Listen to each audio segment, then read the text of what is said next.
আজকের ব্লগটা হচ্ছে খুব স্পেশাল। আজ মহাশিবরাত্রি। তো নমস্কার সবাইকে আমার আরেকটি নতুন ব্লগে। তো সবাইকে গুড মর্নিং। সকালে অনেক কষ্টে বিছানা ছেড়ে উঠলাম, তারপরে ফ্রেশ হয়ে স্নান করে রেডি হয়ে গেছিলাম।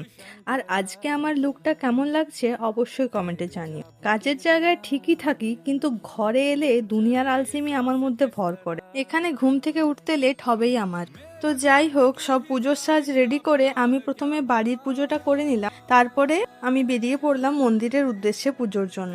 তোমরা বললে বিশ্বাস করবে কিনা জানি না, আজ আমার কিন্তু পুজোর কোনো প্ল্যানিং ছিল না, তারপর আবার শাড়ি পরে।